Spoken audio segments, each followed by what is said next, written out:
नमस्कार, सुबह के 9 बज चुके हैं। इस बुलेटिन में आप सभी का बहुत स्वागत है। मैं आपके साथ आशुतोष चतुर्वेदी और इस वक्त हम मौजूद हैं रिपब्लिक इविक्स कैश स्टूडियो में।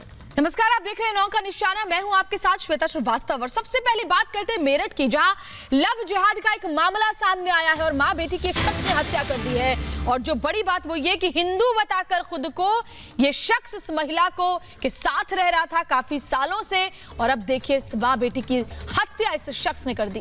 जी हां, और मां बेटी की हत्या करके शव को जमीन में दबा दिया गया। घटना को महिला के प्रेमी ने ही अंजाम दिया।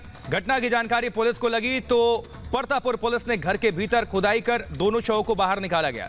विवेक हमारे साथ, हमारे संवाददाता जुड़ चुके हैं ज्यादा अपडेट के साथ। विवेक, क्या है यह मामला और क्या कुछ एक्शन लिया है पुलिस ने? देखिए, आपको इस पूरे मामले को समझने के लिए तकरीबन 7-8 साल पुराना मामला है। 7-8 साल से पूरा केस समझिए। जो प्रिया नाम की महिला थी जिसको और उसकी बेटी की जिसकी हत्या हो गई है, उसका 8 साल पहले तलाक हो गया था और उसके बाद वो गाजियाबाद में अपनी दोस्त के साथ रहती थी। और इसी दौरान एक फेसबुक पे उसके एक लड़के के साथ दोस्ती होती है जिसका असली नाम शमशाद होता है, लेकिन वो दूसरे नाम से, एक हिंदू नाम से उस लड़की के साथ दोस्ती करता है। और उसके बाद दोनों शादी करके गाजियाबाद में ही रहने लगते हैं। और उसके बाद तकरीबन 5 साल तक जो प्रिया नाम की लड़की है वो उसके साथ रहती है अपनी 8 साल की बेटी के साथ। और ये तकरीबन 5 साल तक रहने के बाद जब प्रिया को पता चलता है कि ये जिसके साथ वो रह रही है वो जो उसका वो नाम समझती है वो नाम का लड़का नहीं है, वो शमशाद है, वो मुस्लिम है, बिहार का रहने वाला है।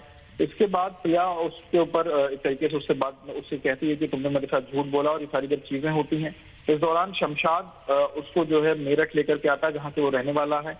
और वहां पर उसी बेडरूम के नीचे उसने दोनों की लाश से, तकरीबन 3 महीने पहले का मामला है, तकरीबन मार्च का मामला बताया जा रहा है कि मार्च के दौरान इन दोनों की लाश को शमशाद ने अपने ही घर में गला दबाकर मारकर इन दोनों की लाश को दफन कर दिया था।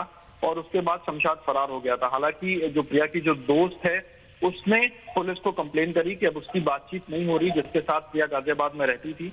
और पुलिस की कंप्लेन पर पुलिस ने शुरुआती जांच में इसको पकड़ा तो, लेकिन माना जा रहा है कि गाजियाबाद की जो पुलिस है उसने इसके ऊपर सख्त कार्रवाई नहीं करी और उस दौरान इसको छोड़ भी दिया गया। पुलिस की मिलीभगत का भी मामला इसको छोड़ने का शुरुआती दौर पे आया है। हालांकि अभी इसकी जांच पड़ताल में पुलिस को वापस से जो मेरठ का जो घर है वहां पे जांच पड़ताल हुई है और वहां के घर के अंदर से इन दोनों के जो कंकाल हैं वो बरामद हुए हैं और पुलिस आगे की कार्रवाई जो है वो कर रही है। हालांकि जो कंकाल बरामदगी के जो दौरान इसका जो घर है वो भी जमींदोज कर दिया गया है, जो शमशाद का जो घर है, और पुलिस आगे की कार्रवाई अभी कर रही है। तो विवेक, यानी कि जो हत्या का मकसद है वो ये कि जैसे ही इस महिला को पता चला कि हिंदू जो शख्स खुद को बताकर उसके साथ रह रहा था वो दरअसल हिंदू नहीं है, उसका नाम शमशाद है, और यही वजह रही कि उसने हत्या कर दी माँ बेटी की। जी हाँ, ये पूरा फरेब का जो मामला है ये कहीं ना कहीं जो शमशाद था इसके परिवार की मिली भगत की जो मामला सामने आ रहा है कि शमशाद का जो साला था, जो यानी कि जो पहली पत्नी का जो भाई था, वो भी इससे मिला जुला हुआ था। और जब ये सब कुछ फरेब हो रहा था उस समय शमशाद के साले को भी इस बात का पता था। और ये भी माना जा रहा है कि जब शमशाद ने अपने साले को बताया कि अब प्रिया को पता चल चुका है कि वो मुस्लिम है, और उसके बाद शमशाद के साले की भी इसमें। बिल्कुल विवेक, आपका हम रुख कर रहे हैं, आप हमारे साथ बने रहिए, हम दोबारा वापस आपके पास आते हैं। इसी बीच सहारनपुर से अगली बड़ी खबर, क्योंकि देखिए सहारनपुर से भी सनसनीखेज मामला है।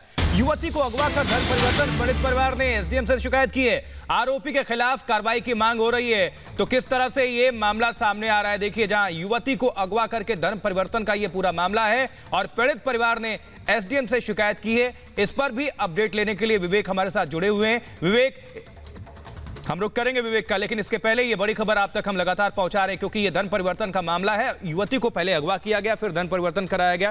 पीड़ित परिवार ने इस मामले में अब एसडीएम से कड़ी कार्रवाई की मांग की है। देखिए, एक के बाद एक इस तरह की खबरें सामने आ रही हैं जो चिंता बढ़ाने वाली हैं। पहले हमने आपको दिखाया लव जिहाद का मामला, और एक और अब ऐसी बड़ी खबर इस वक्त सामने आ रही है जहां धर्म परिवर्तन कराया गया इस युवती का।